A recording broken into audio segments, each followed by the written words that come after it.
ฟังในครูอธิบายเรื่องนั้นเรื่องนี้ตามธรรมดาที่มันควรได้เฮ็ดเขาก็บ่ได้เฮ็ดอันนี้ล่ะอันน่ะส้นสาส้นเผาที่อันนั้นเพิ่นเอาส้นสาส้นเผาของสื่อน่ะมาหากินมาแต้มมาปลายใส่เพื่อสิไปขออันน่ะช่วยเหลือจากต่างประเทศแท้ๆน่ะการกระทำของสปปลาวกระทำแบบหนึ่งเฮ็ดแบบหนึ่งขอแบบหนึ่งอันนี้แหละมันจังสวนทางกันประชาชนจังมีแต่ความทุกข์ยากนะอยากบอกให้ว่าระบอบอันนี้นี่นะจะบ่ทั่วถึงกันเด็ดขาดเพราะว่ามันเป็นระบอบเผด็จการเขาสิเบิ่งแต่พรรคของเขาอ่ะนะให้อยู่รอดผู้อื่นบ่อยู่บ่รอดเขาสิเอาซื่อตั้งแต่ประชาชนนั่นมาหากินอยู่ทุกมื้อนี้ให้มันคืออันนี้มันความจริงได้อันเรื่องการขอทานมันเป็นการดีมันเป็นการขายหน้าประเทศแท้ๆอีตาบุญยังก็ได้บอกว่าพอแกสิมาขอทานอีสังกำลังเฮ็ดอยู่ให้มันดีขึ้นชีวิตของพวกเจ้าทุกทานที่อยู่ในอำนาจพรรครัฐเพิ่นก็เว้าได้ตั้งแต่ปากแต่เพิ่นบ่เฮ็ดหยังเนาะอันน่ะนักกำแพงเซ้อเจ้าแม่นระยะเอื้อยนี่แม่นภาพอันที่เศร้าสลดใจที่เห็นพวกน้องนุ่งลูกหลานเนาะอายุส่ำนั้นก็สิว่างประมาณ9ปี10ปีอายุ12ปีที่ว่าวัยกำลังที่ว่าล่าเริงที่ว่าอยู่ในการเรียนการศึกษาแต่บ่ได้รับทั้งที่ว่าอายุควรแล้วแม่นบ่แล้วบัดนี้จะมาออกแบบนี้ละไปขอทานแหละพวกทานผู้นำทั้งหลายคือจังไดเนาะเพราะว่าเด็กของในวันนี้นะเป็นผู้ใหญ่ในวันหน้าและเป็นผู้นำของในวันหน้าก็ได้เป็นแพทย์เป็นหมอเป็นอันใดก็ได้เพราะว่าเด็กในวัยนี้ต้องเป็นผู้ใหญ่ในอนาคตแน่นอนเนาะเพิ่นว่าอยู่เมืองเซโปนบ่อยู่บ้านเซโปนว่าเมืองไกรสอนเมืองวีรชนสมาเฮ็ดขายหน้าขายตาแท้พี่น้องเนาะเมืองวีรชนกาหารอันบ่สมชื่อสมเสียงแล้วนั่นนี่เนาะยังเวียงสวรรค์ต่อใส่เลยเอาแล้วเป็นตาอยากหัวเนาะนี่แหละเพิ่นว่าประเทศเจริญ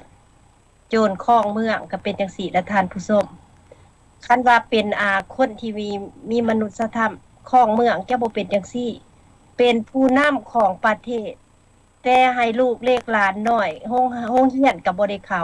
บ่มีโรงเรียนตามเบิ่งข่าวนี่ก็แม่นอย่างคือว่าโรงเรียนนี่บ่มีซ้ำในหมู่บ้านของเพิ่นคันมีก็อยู่ใกล้ๆพุ่นโรงเรียนก็บ่ได้ไปคันบ่ได้ไปแล้วพ่อแม่ก็พาจังได๋กินตามชนบทตามธรรมชาติของเพิ่นตามมีตามเกิดสุดท้ายแล้วครอบครัวทุกข์ยากจนก็เป็นผู้นำจังนั้นโจรปุ่นบ้านยังบ่แล้วเนาะป้าก็ใจดำอำมหิตอีกพาไปแล้วก็ยังไปถิ่มอีกเราก็จะเป็นวาดโศกบ่เข้าข้างจะเป็นช่วย2ต่อป้านี่ถิ่มไว้แล้วก็เห็นบ่เป็นหยังจะมีขอดผ้าห่มท่านผู้ชมคนแท้เขามาถามคั่นว่าไปถิ่มกันคือมีขอดผ้าห่มเพราะว่าไปได้ไปน้ำเพิ่นในสวงนี้เนาะก็มีลอยกระทงมีบุญมีศีลไปแล้วมันหนาวบ่ได้บ่ได้กลับง่ายก็บ่ได้กลับง่ายคั่นว่ามันหนาวก็ดึงผ้าห่มมันคือบ้านเฮาเด้ไปเบิ่งลำเหลืองก็ไปตุ่มไปเด้ผ้าห่มน้อยหรือว่าผ้าแพร่ข้าวหมาบ่เอาไปคันว่ามีกันหนาวก็ดึงออกมาตุ่มมาห่มคันห่มแล้วป้าหั่นก็จะแม่นสิวนไปไสนอกก็ไปแล้วก็ร้านนี่คันถึกแล้วก็เป็นชีวิตของเพิ่นป้านี่ใส่ให้เป็นคนขอทานถ้าว่ามื้อใดได้เพิ่นก็ดีนำถ้าว่าบ่ได้ก็เพิ่นก็หายคือว่าย้อนหยังล่ะเป็นหยังจังว่ามีป้ามีพ่อมีแม่จึงว่าไปโยนใส่ผู้นำก็ย้อนว่าผู้นำปกครองบ่มีกฎระเบียบบ่เอาที่ว่าโรงโรงเรียนนี่มาตั้งใส่หันให้ลูกหลานได้หำได้เรียนอนาคตของเด็กเห็นบ่เพิ่นบอกว่าสภาพหยังโจรครองเมืองแล้วยังบ่แล้วเพิ่นว่าสภาพบังคับบีบบังคับได้อันนี้คือบีบบังคับได้สภาพนี่บ่แม่นว่าให้ความสะดวกเลยนี่ขอทานบ่ได้ก็บ่ให้กินข้าวเวียงสวรรค์ขอทานบ่ได้ก็บ่กินข้าวเห็นบ่ขอเบิดมื้อก็โอ้ผู้น้องกันตั้งต้องให้ผู้เอื้อยก็นั่งหิวอยู่หั่นแล้วก็มีนางใจบุญผู้นี้เอามาแล้วก็ให้อาบน้ำอาบในผู้ใดมีเสื้อมีผ้าก็ให้มาทาดให้เพิ่นบอกให้วันจังได๋เพิ่นว่าเพิ่นว่าเจียนมอันนี้แม่นส้นสาดทานผู้ชมเนาะคันแม่นว่าส้นเผาขานี่เพิ่นก็ว่าจ้องบอกคือว่าน้ำสิเพิ่นก็บอกว่ากินข้าวยำตึกกินน้ำเป็นจังได๋ไปอัตตะปื้อได้คือยำตึกนี่กินน้ำจ้องออบนี่กินข้าวเห็นบ่อันนี้หลายๆส้นสาดส้นเผาท่านผู้ชมเห็นมั้ยเด็กน้อยตาดำๆแทนที่จะมีอนาคตมาเสียอนาคตนายผู้นำเป็นโจรแล้วบ่เฮ็ดให้คนประชาชนนี่มีความสุขความเจริญสุดท้ายเพิ่นว่านี่แหละเพิ่นว่าสร้างบ่ให้มีความผาดโผดหักกันป้าก็บ่ฮักหลานพ่อแม่ก็บ่ฮักลูกฮักเต้าย้อนหยังย้อนระบอบการปกครอง สร้างให้ชีวิตของมนุษย์เกิดขึ้นมาแบบนี้พี่น้องประชาชนคนลาวเฮาเบิ่งเอาเด้อตาตัวตาฟัดต่อฟัดแล้วเดี๋ยวนี้เฮาจะเฮ็ดจังไดและอันการขอทานนี่ประเทศอเมริกามีบ่มีจังได๋เพิ่นสิว่าเพิ่นเห็นข่าวสิว่าบ่มีแต่ว่ามีการจัดตั้งของเขาเจ้าได้มีโฮอันเฮือนที่ว่าจินนอดของอันนั้นมีโฮมแดดเพิ่นมีเงินให้กินมีข้าวให้กินมีเงินให้ใช้มีบ้านให้อยู่ทางปีเห็นบ่แล้วบ่ได้ปฏิเสธว่ามนุษย์เกิดมาสิว่าบ่มีคนทุกข์จะบ่มีอันคนบ่มีคนทุกข์มีแต่คนรวยคนเฮาเกิดมาต้องมีทุกข์แล้วก็มีรวยแต่ว่าอันนั้นหั่นบ่ได้ทุกข์แต่ว่าเจตนาอิหยังด้วยเอื้อมมือของผู้นำสร้างให้ประเทศอันลาวนั้นเป็นแบบนั้นปกติประเทศลาวบ่ได้เป็นประเทศขี้ทุกข์ได้แม่นบ่คือแม่นบ่คำแทนเป็นประเทศอุดมสมบูรณ์มีหน่อไม้หากินมีกบมีเขียดมีปูมีปลาและมีอันจังไดป่าไม้ลำธารอีกอยู่อุดมสมบูรณ์แต่ว่าผู้นำเฮ็ดหยังจังว่าปุ่นศาสตร์ไปเอาจีนเข้ามาเฮ็ดหยังเรื่องบิสเนสเศรษฐกิจของเพิ่นเอาตามใจเพิ่นเอาคนเวียดนามเข้ามาข่มเหงหยังพี่น้องชาวลาวของเฮาสุดท้ายคนลาวเฮาบ่มีทางเลือกกลายเป็นคนขอทานอนาถานับแต่ใหญ่จนถุงน้อยก็ขอส่งให้เครือต่อเนาะเนาะเจ้ามันก็ผลพวงมาจากการบริหารที่อ่อนแอที่โสกรุงประเทศศาสตร์อย่างสวรรค์การที่ว่าความขาดแคลนอยู่ในเขตชนบทนี่บ่แม่นว่าสหประชาชาติเขาบ่แนะนำเขาให้การช่วยเหลือแล้วเขาก็แนะนำให้มันถึงชนบทเขาหยังว่าต้องเริ่มแต่บนชนบทพุ่นก่อนบ่แม่นเริ่มจากในเมืองเลยในเมืองนี่เพิ่นก็ไก่ตาเจ้าตาหน้าไก่อันนั้นเพิ่นก็สนุกสุขสบายอยู่ดอกแต่เขาเน้นนักใส่ชนบทใน SDG ในการพัฒนาที่ยืนยงให้การช่วยเหลือปีนึงหลายร้อยละอยากให้เน้นนักให้มันถึงประชาชนผู้ทุกข์ยากแต่ว่ามันก็บ่ถึงเพราะว่าการเอาเงินไปก็บ่แม่นไปเฮ็ดตั้งแต่แก้หน้าซื่อๆคันเขาเว้าว่าเฮ็ดแก้หน้าพระใจหายมาต่อว่าอยู่ในเจนีวาที่ว่าบ่ให้ความเป็นธรรมแก่เพิ่นเขาจักแหละว่าเพิ่นบ่ถึงมือประชาชนผู้ทุกข์ยากเนาะโดยเฉพาะชนชาติชนเผ่าอยู่ในอันนั้นแม่นไผสิบ่อยากมีความเจริญในเมื่อเพิ่นบ่แผ่พายความเจริญไปหาท้องถิ่นหั่นน่ะมันก็บ่ได้เขาต้องช่วยเขาเองเดี๋ยวนี้ประชาชนหั่นน่ะเพิ่งการปกครองบ่ได้คันเพิ่งการปกครองบ่ได้แต่ปากบ่ได้เด้ต่อว่าต่อค้านบ่ได้บังเบียดก็บ่ได้คือชาวบ้านอยู่เพิ่นไปบังเบียดเขาต่อว่าต่อค้านก็จับเขาเข้าคุกจับเข้าคุกบัดนี้คนเฮามันก็ทางลัดแต่ว่าคันต่อว่าต่อค้านเพิ่นไปจับเข้าคุกแฮงสูงแล้วไปเฮ็ดแนวนี้ซะไปขอทานขอสักกินซะเข้ามาทอดให้เนาะอย่าสไก่เข้ามาเด้อค่ะเด้อออกรายการอยู่เด้อขออนุญาตอันน่ะเนาะคันบ่ได้เขาก็ไปเฮ็ดขอทานบ่เที่ยงเพิ่นก็มันก็คล้ายหน้าเพิ่นวันยังค่ำในเวียงสวรรค์นางคำแพงเพราะว่าการขอทานบ่แม่นอาชีพที่เพิ่นเสริมสร้างให้คือเวียงสวรรค์เว้าหั่นอยู่ประเทศนอกมีบ่มีแต่มันบ่แม่นหลวงหลายจนเป็นอาชีพอันนี้เขาเอิ้นการค้ามนุษย์เอาเด็กน้อยออกมาขอทานเป็นการค้ามนุษย์ผิดกฎหมายถูกจับอีกคือจับหัวโปหั่นน่ะคันสิเว้าเนาะขออนุญาตตัดความอยู่พี่มีแต่ผู้เฒ่าเพิ่นได้เงินกินแต่ว่าผู้เฒ่าหั่นน่ะไปลักคอหันคอนี่คันตำรวจเห็นตำรวจก็อันบ่ได้จับมาเอาไปส่งเจ้าอยู่ไสบ่แม่นสิเด็กน้อยคันเด็กน้อยนี่ออกมานี่ผู้ใดเป็นพ่อเป็นแม่จับพ่อแม่เข้าคุกเพิ่นบ่ให้เด็กน้อยลำบากอยู่เมืองอันนี้มีแต่ผู้เฒ่าหั่นนะไก่จะไปแล้วเพิ่นเฮ็ดเพิ่นเองอันผู้เฒ่าหันเงินเพิ่นเองแต่เพิ่นบ่จับบริหารเพิ่นเองเพิ่นก็หมดเงินก่อนเดือนเพิ่นมีเงินประจำเดือนแต่เงินเพิ่นก่อนเดือนเพิ่นไปอันน่ะป้านนั้นเขาก็ยังถามอยู่จะเดือนฮ้อนอันไหนลูกจะบ่เบิ่งบ่เงินน่ะรัฐบาลให้เจ้าบ่กุมกินเขาอ่านให้เจ้ากุมกินน่ะเพิ่นเฮ็ดเพิ่นเองอันนั้นมันบ่แม่นความผิดของรัฐบาลเวียงสวรรค์โดยก็แม่นยังว่าส่วนตัวของเพิ่นส่วนตัวเพิ่นอันนั้นหันจะแม่นบ่อายเนาะนั่งก็นั่งตั้งค่ำแม่นบ่ไม่ดีๆเฮือนดีๆขี่รถเบนซ์พุ่นโรงเฮือนมีผู้ใส่เกิบให้กั้งขนม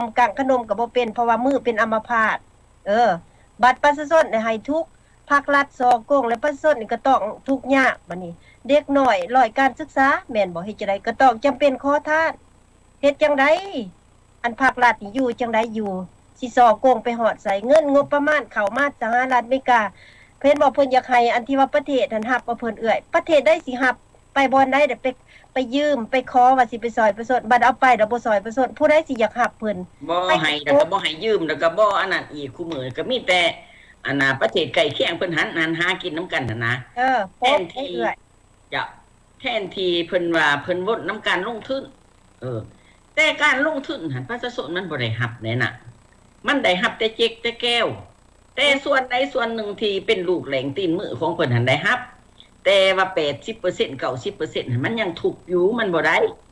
ก็คือชาวบ้านห้วยละอ่านนี่แหละหาโรงเรียนก็บ่มีนางเอ้ยโรงเรียนก็อยู่ไกลแล้วก็บ่มีอำนาจการปกครองนะลงไปเผยแผ่ว่าต้องเรียนหนังสือเด้อช่วยเหลืออันน่ะอุปกรณ์การเรียนโรงเรียนบ่อยากให้พวกจะไปใกล้ดอกนี้อยู่กับตีนบ้านนี้มีครูสอนไทยบ้านเขาเว้าอยู่ในเอเชียซีรีส์นี่นะเขาว่าเงินเดือนบ่มีครูอาสาได้แต่เงินอุดหนุนเดือนนึง150,000ซื้ออันน่ะป้านางป้านั่นน่ะปีใกล้ดอกบัวน้ำป้าเนื้ออ่อนเพิ่นเอิ้นกิโลนึง 4-500 บาทได้น่ะ150,000นี่ซื้อป้ากิโลนึงก็บ่ได้สิให้เขาอยู่จังได๋ฮะประชาชนสิเขาอยู่จังได๋เขาก็มีลูกมีเมียมีครอบมีครัวเขาก็บ่อดทนสิเป็นในครูต่อไปถึงถามว่าสิมีความรู้เขาอีกผู้ได้สืบเขาอีกผู้ตามแก้วย่องอยู่หั่นแหละออบอยู่หั่นแหละอันนั้นแหละจังว่าขาดสารอาหารมันบ่โกโปเรตมันบ่ไปนํกันแหละระบบมันนี่ผู้กินพอหากผู้อยากพอตายคันว่าผู้ลือเรื่องอยู่ในเมืองหลวงผู้นึงมีเงิน 2-300 ล้านอยู่ในแบ่งได้น่ะ 7-800 ล้านได้ผู้บ่มีแท้ๆนี่ออกมาบางนึงนี่เห็นบ่ดังๆก็ว่า 6-70 ล้านน่ะมันมีมาจากไสเป็นคนซุ่มนั่นเป็นหยังเขาบ่มีเขาโง่บ่เขาขาดโอกาสบ่เขาขี้ขลาดบ่อันน่ะเฮาอยากจักความขี้ขลาดของคนนี่ถ้าแม่นจะเอาการศึกษาเข้าไปใส่นะการบริหารเจ้ากำปักกำแปคือลูกในเหือนในสระเขาบ่ได้พบความเจริญได้ถ้าแม่นกันบริหารบ่ไปทั่วถึงอันนั้นแหละอำนาจการปกครองอำนาจการปกครองบ่ได้เฮ็ดหยังมีแต่สองคนปากว่าเพิ่นแนวนั้นแนวนี้ว่าเพิ่นอันนั้นเพิ่นสิลดอำนาจของเพิ่นอันนั้นเพิ่นจับเพิ่นรายงานอำนาจการปกครองเฮ็ดหยังก็ไปผ่านลูกน้องไทบ้านหันขายย่มขายยาอีกพ่อบ้านตาแซงหั่นน่ะไปพากันตัดไม้ให้แก้วผ้าแก้วตัดไม้ผ้าเจกไปสีเป่าอันนั้นอันนี้เนาะมีหนามมีหวยมีหอกอันนั้นแม่นคำอำนาจการปกครองอยู่ในสปปลาวนี่อำนาจการปกครองสิมาบริการประชาชนนี่มันบ่ได้ประชาชนหันอยู่ตามมีตามเกิดมันจังถูกลงปีตีตนเด็กน้อย2คนนี่ก็น้ำมือใหญ่เนาะ9 ปี10 ปีก็น้ำมือสิเป็นผู้ใหญ่ละในความรู้สึกการทำการเรียนก็ยังบ่ทันได้อีหยังหั่นน่ะแตกอยู่เอื้องเขาว่าเป็นพันเมืองพินเซโปนนี่มีนักเรียนเด็กน้อยนี่นะเฮ็ดจังได๋พันกายพันน่ะอันอนาคตของประเทศชาติสิฝากไว้นำไผฝากไว้นำพวกกินเงินกินข้าวมันก็ฝากบ่ได้เด้ถ้าบ่แม่นฝากนำเด็กน้อยรุ่นใหม่นี้หั่นน่ะอันนี้นี่แม่นความเสียหายของประเทศชาติแม่นความเฮ็ดให้ประเทศชาติบ่มั่นคงแม่นผู้ใดทำให้ประเทศชาติล้าหลังก็ภาครัฐเฮ็ดให้ประเทศชาติล้าหลังก็แม่นเพิ่นการบริหารอันนั้นแหละพี่น้องคันฮู้จักจังซี่ล่ะนะบ่แม่นความเหลื่อมล้ำต่ำสูงความจริงผู้อยู่ในภาครัฐก็ควรหูเมือขี้ว่าโตนี่เฮ็ดผิดต่อประเทศชาติแล้วบ่แม่นคนปากคนเว้าว่าพวกเจ้าเฮ็ดผิดต่อประเทศพวกเจ้าพาไปจับเขาจนบ่มีคุกใส่นะอันนี้มันเส้นผมบังภูเขาแล้วพวกเจ้านี่ควรเฮ็ดจังได๋อันคันประชาชนสิรู้คือใส่พวกเจ้าเพราะว่าขาดทินะการลูกคือนี่บ่แม่นแล้วมื้อนี้มื้ออื่นคืนบอกคือหงกลุ่มเขาบ่ได้ควบมาความเสมอภาคอย่าสิขาสิแกล้งกันได้ทนพี่น้องคนลาวเฮาเอ้ยเห็นใจกันในเกิดมาในโลกนี้ไผก็อยากมีโอกาสคือพวกท่านนั่นแหละคันคมเฮงเข้าไปแล้วก็พวกท่านมีโอกาสพวกท่านก็มีแต่เพิ่งฟูคนเดียวประเทศชาติที่มันหล่มจมเป็นขอยเจ็กขอยแก้วเนาะโดยก็จะให้เป็นผสมบทน้อยนึงแล้วเฮาสิไปขอไม้ซึ่นน่ะแม่นล่ะยังเอื้อยนี่แหละมันว่าสมัยอิหยังก็สมัยหาผลประโยชน์ใส่ตัวเองสมัยเอาตั้งแต่ผลประโยชน์ใส่ตัวเห็นแก่ได้เห็นแก่ดีให้ใหญ่น้อยให้ใหญ่ก็ล้นให้น้อยบ่เต็มเพิ่นว่าเนาะผู้รวยก็รวยจนสิตายผู้กินก็กินพอหากผู้อยากก็อยากพอตายคือเฮาเห็นพี่เห็นน้องเฮาเนาะบ่ทั่วบ่ถึง ก็เพราะว่าพวกเพิ่นเอาไปสร้างผลประโยชน์สร้างหังคุณมีให้แก่ตัวเองให้พี่ให้น้องสมาธิสมาเพเพราะว่าอำนาจการปกครองเพิ่นแล้วก็การกฎหมายก็บ่ศักดิ์สิทธิ์แล้วก็ทำให้พี่ให้น้องเฮาทุกข์ยากลำบากเนาะจะบ่มีความเจริญฉะนั้นแล้วก็ขอเชิญเวียงสวรรค์ต่อซะค่ะน้อยนี่แหละเพิ่นว่าลาวตายย้อนปากคัดถากตายย้อนเสียงเพิ่นว่าลาวตายย้อนเกียรติเวียดตายย้อนอันเสียงอีกเพิ่นว่าบ่แม่นดอกลาวนี่บ่แม่นตายย้อนเกียรติคันว่ามีเกียรติศักดิ์ศรีผู้นำก็เป็นคนลาวเพิ่นว่าเป็นคนลาวเด้หรือว่าเพิ่นเป็นอันสอดจีนบ่หรือว่าเพิ่นสอดแม่นหยังก็บ่ฮู้จักเพิ่นนักประกาศโตว่าเพิ่นเป็นคนลาวคันเป็นคนลาวต้องมีเกียรติศักดิ์ศรีอย่าให้ชาติอื่นหัวเมืองอื่นมาดูถูกชาติตัวเองหลายแม่ให้เกิดชาติอื่นมาคมเหงชาติตัวเองแล้วเป็นหยังจังบ่อันหักชาติของตัวเองตายย้อนความเห็นแก่ตัวผู้นับนี่ได้พี่น้องชาวลาวเอ้ยเพิ่นเห็นแก่ตัวเพิ่นเห็นเงินหนาดำเป็นค่ำหนาเสาเพิ่นเห็นประชาชนนี่บ่ได้มีความสำคัญต่อเพิ่นอีกแล้วตอนเพิ่นสิเข้ามานี่เพิ่นเห็นเพิ่นตัวหมู่เฮาตัวเบิดทุกคนตัวเบิดประเทศเจ้าแผ่นดินมหาชีวิตเพิ่นก็ยังตัวแล้วเอาไปเฮ็ดหยังเอาไปฆ่าทิ่มหน้าแล้วขาค่อยเทิกเซิกแล้วขาคนนั้นคนดีเอาไปฆ่าทิ่มเบิดเอาแต่คนที่ว่าบ่จักอีโนอีเนคือลูกเด็กหลานน้อยนี่ได้นี่เฮางามโรงเรียนก็บ่ได้เข้าถ้าว่าใหญ่มาบอกให้เฮ็ดหยังก็เฮ็ดเด้เพราะว่าร้อยการศึกษาบ่มีการพัฒนาสมองที่ว่าบ่ได้รับความที่ว่าอันแสงสว่างได้รับแต่ความกระทบความทุกข์ความยากฉะนั้นเพิ่นก็ไปหาเอาแต่คนใหญ่มาเพิ่นก็ไปหาแต่กลุ่มนั้นเข้ามาก็เป็นกลุ่มของเพิ่นคันเว้าดูถูกจักรพรรดิอเมริกาว่าจักรพรรดิอเมริกาบ่ดีบัดเงินจักรพรรดิอเมริกาไปพากันคุบซะกับป้านโกบคุบสิว่าจังได๋สนะคุบเงินอันอเมริกานี่บัดนี้จักรพรรดิอันใดจักรพรรดิจีนจักรพรรดิเวียดนามแม่นบ่บาดนี้มาอยู่เขมรประชาชนจักรพรรดิอเมริกานี่คือวางแล้วนี่ก็คนเงินเข้าไปต่างว่า10,000เห็นบ่ไปซื้อกระป๋องซื้ออันจังได๋น้ำมันซื้อหยังเอาไปมอบให้การจะตั้งเพิ่นเอาย้ายให้กับประชาชนก็เห็นแล้วเทิงว่าสิดาจังได๋เว้าจังได๋คนเว้าไอ้เพิ่นใส่ร้ายไปสิเพิ่นบ่สนเพิ่นอีโตนไผเพิ่นอีโตนมนุษย์อีโตนประชาชนเพราะว่าเป็นคนหยังเป็นคนเจ้าโลกเป็นคนมีศีลธรรมผู้หนึ่งเพิ่นเลี้ยงเบิดบ่ว่าไผจะเป็นคนจังได๋มีศีลธรรมหรือว่าคนอาธรรมหรือว่าคนศัตรูหรือเป็นมิตรเพิ่นเลี้ยงเบิดเด้อท่านผู้ฟังจักรพรรดิอเมริกานี่อันนั้นคือข้อดีของเพิ่นข้อเสียคือถ้าเจ้าด่าว่าสมัยตะกี้เป็นสงครามจักรพรรดิอเมริกานี่เอาลูกบมเข้าไปประเดี๋ยวนี้ขอถามแน่จักรพรรดิจีนถ้าเจ้าเอาบมไปทะลุอันผู้อันเดสนะเรื่องบิสเนสอันนั้นหันบ่ทำลายประชาชนบ่เดียวประชาชนตายกันกองกันนอนอยู่ทั้งรับทั้งฟันก็เสลอลูกขี้หินตกมาใส่อันนั้นดีบ่คือบ่เห็นเอาหยังออกมาข่าวคันมาข่าวก็มาแก้ข่าวเฉพาะหน้าว่าเฮาก็ที่ว่าไปลงเรียบไปกวดกาอยู่ทุกปีแต่บ่ฮู้ว่าสาเหตุปีนี้มันเป็นหยังจึเกิดแนวนี้ถามไผล่ะถามตัวเองย้อนหยังย้อนเงินย้อนอำนาจของเงินและบ่ได้มีการที่ว่าลาวนี่บ่ได้มีการที่ว่าสิไปอันกวดกาหยังว่าแต่คนจีนเอาเงินมาให้แล้วว่าได้และเฮ็ดแล้วบัดประชาชนตายการเสียค่าหัวเขาจะมีบ่เอามาออกข่าวมีบ่บรรดาพมดาจักรพรรดิอเมริกาได้ลูกปืนห้างก็ยังไปถามเอาเงินลูกเบิ่มห้างก็ไปถามเอาเงินไทเจ้านี่บ่มีเมืองพอแต่ขอให้เหลือคือประชาชนฉะนั้นประชาชนคนลาวของเฮาอย่าสนอนรับทับจิตให้คิดเบิ่งว่าผลกระทบจะมีหยังมาหาพวกท่านในปี2020นี่มองมาแล้วอีก3เดือนเท่านั้นท่านผู้ชมจะปี2020เข้ามาแต่นี่ยังมีกระแสเข้ามาได้การคุดีหรือว่าคนขอทานนี่บ่เก็บบ่เงินบ่เก็บบ่ภาษีเด็กน้อย2คน4คน10คนนี่บ่เก็บบ่ภาษีเพราะว่าเดี๋ยวนี้กำลังเริ่มเป็นหางเสียงออกมาการจะเก็บภาษีได้เอาขอเชิญเนาะคั่นน่ะเจ้าก็มื้อนี้ล้วนๆเนาะมีแต่ข่าว Facebook ก็อยากมาเว้าอีกแนวนึงคือกันกับคนลาวเฮาไปเป็นแรงงานหับใส่อยู่ในสวนกล้วยจังซั่นอยู่ในเฮ็ดเขื่อนจังซั่นเฮาก็มีFacebook เนาะออกมาว่าเขื่อนอีสังอยู่สารวัตรหันไทบ้านอันนั้นก็มาโตเป่าแบกเครื่องแบกของนี้จากบนไปหับแรงงานนั่นน่ะเจ๊กบ่ให้เงินก็ออกมาอีกว่านี่อยู่ใน Facebook อีกเนาะก็อยู่โรงพยาบาลอยู่โอเคบ่อยู่ใส่ข้าพเจ้าเอาให้ทันเทคนิคเสียงลืมไปแล้วโรงพยาบาลบ่เจ้าอันนี้นี่แม่นมีคนไปพ้อหลังจากย่างมาตั้งแต่เขื่อนพุ่น มาเพิ่นบ่ให้เงินค่านั่นแฮะก็หนี้หั่นน่ะแล้วก็ว่าอันนี้ก็มาแต่สวนกล้วยเฮ็ดบ่ได้เงินอีกเฮาอยากถามเนาะเฮาอยากถามการปกครองของเพิ่นคิดว่าเพิ่นให้โอกาสคนลาวเฮาบ่เพิ่นได้เบิ่งแย่งทุกข์สุขของประชาชนลาวบ่หรือว่าเพิ่นเบิ่งแย่งคนต่างประเทศนายทุนของเพิ่น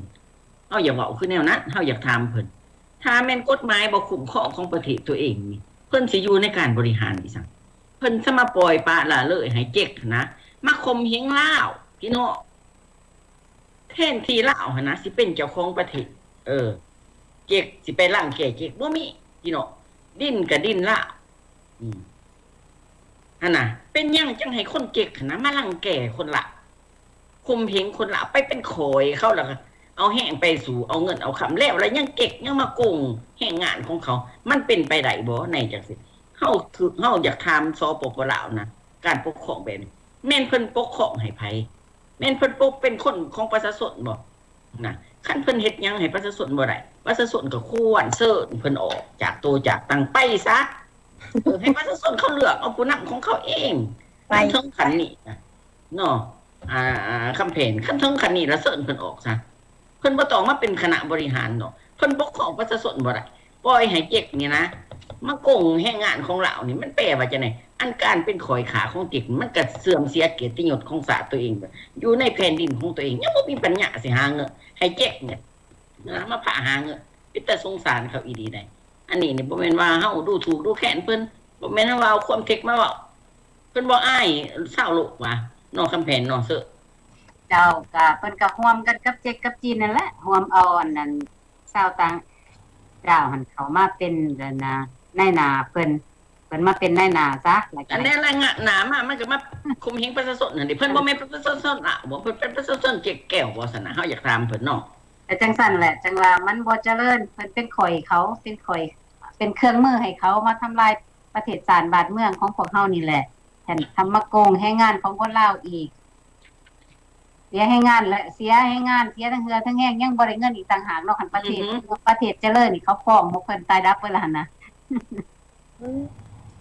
เงินบ่มีจักกี่พากันยางเอาเป็นน่าสงสารน้องเวียงสวรรค์โดยฟังแล้วเบิ่งแล้วเสียความรู้สึกเว้าเท่าใดก็ยังคือเก่าเนาะเพิ่นว่าเพราะว่าจังได๋คันสิเว้าเอ้ยแนวอันประเทศลาวนี่เป็นประเทศสอกงเป็นประเทศขายมนุษย์เด้คือไอ้ว่าค้ามนุษย์แล้วไปนี่มีบ่ล่ะผู้นำก็ร้องเฮ็ดบางทีเงินอย่างมหาศาลเอามาสร้างโรงจักรโรงงานให้พี่น้องชาวลาวลูกลาวหลานลาวให้เจ้าหั่นนะเข้าไปเฮ็ดเบิ่งและให้ขายงานเขาเจ้าถึงว่าสิเป็นเฮ็ดงานน้อยก็ยังดีใจภูมิใจในว่าจังได๋เฮ็ดเวียกและได้เงินอันนี้ให้คนจีนเป็นหยังล่ะภาครัฐจึงบ่ค่อยว่าลงไปให้ตำรวจไปกวดกาเวียงสวรรค์เขาเสริมเนาะหลายคนก็เว้าว่าคนลาวหันขี้ขะในเวียงสวรรค์ว่าจังทุกข์เพิ่นว่าเอาเขาถูกสมบ่เข้าไปเป็นแรงงานจังซี่อันนั้นน่ะเสื้อสิทุกข์จังได๋ก็แม่นที่ไอ้เว้าแหละบางคนเพิ่นเนาะเพิ่นก็สิเสื้อสายจีนแน่เบิ่งทรงนี่คันเว้าแล้วก็ฮ้อนหูเขาอันน่ะหมอค้างเพิ่นก็ว่าเพิ่นมีหมู่มีครูมีพี่น้องเพิ่นต้มไข่ขายก็ยังได้เฮือน3สัตว์โอ้ยข้อยสิบอกข้อยสิส่งเงินไปพี่น้องข้อยไปต้มเป็นกระบุ้งพุ่นเบิงมันสิได้บ่พอมันได้สัตว์นึงก็หาว่าบุญแต่สวนกาแฟอย่างมหาศาลก็ยังบ่มีอันอย่าสิเว้าความที่ว่าอันจังได๋เพิ่นว่าสลาดได้อาจอวดโง่หั่นนะเว้าจังซี่นั่นก็คือคนโง่เด้เนาะเอ้ยเนาะบัดนี้คือจังซี่แล้วโรงอันแรงงานนี่ไปตั้ง7-8คนไปเฮ็ดจักกี่เดือนจักกี่ปีบ่ได้เงินให้ได้กินแต่พอว่ากินข้าวแล้วพากันย่างเข้ามาผู้ว่ามีเกิบก็มีผู้มีก็ย่างเข้ามายังดีประชาชนที่มีคนที่ใจบุญได้เอาอันคนจำนวนนี้เอาไปนอนกินข้าวเช้าเฮือนแล้วก็ส่งเมื่ออีกเพิ่นบ่เพิ่นว่าจังได๋เอื้อยไปท้องเปล่ากลับมาท้องเปล่าปั่นจักกันแม่นจากไผก็จากอย่าสิว่าอันคนลาวนี่ว่าขี้คร้านเขาเจ้าบ่ได้ขี้คร้านดอกแต่ว่าเขาเจ้าบ่มีโอกาสซื่อๆผู้นำบ่ให้โอกาสบ่มีอันที่ว่าฮู้จักฮู้งานเขาเจ้าเฮ็ดเห็นบ่ให้แต่ไปเฮ็ดน้ำเจียกน้ำจีนคันเป็นน้ำเจียกน้ำจีนหั่นเอื้อยอันนี้ถือขายได้มีคนเอาเข้าไปได้สิไปนี่เสียเงินพ่อแม่นี่ได้ขายข้าวขายน้ำขายไห้ขายนานึงเทื่อเอาไห้นานี่จ้ำไว้ให้ลูกนี่ไปเพื่อสิเอาเงินมา จังได้เข้าไปบ่แม่นว่าสิเข้าไปโลดคันเข้าไปแล้วก็เป็นสาเหตุไปสิเสียทั้งไงทั้งหน้าท้องเป่ากลับมาบ้านและผู้บ่จักหยังบ่จักเหตุและบ่จักผลหั่นก็ไปว่าคนลาวนี่ขี้คร้านคันคนลาวขี้คร้านนะผู้นำนี่จะได้ผู้นำบ่ขี้คร้านบ่ได้เฮ็ดหยังนั่งกินแต่แรงงานของประชาชนกลับมาจากไผกับผู้นำเป็นหยังผู้นำเป็นคนอันน่ะเก็บภาษีก็เก็บคนจนอ้าวบ่แม่นไปเก็บคนรวยได้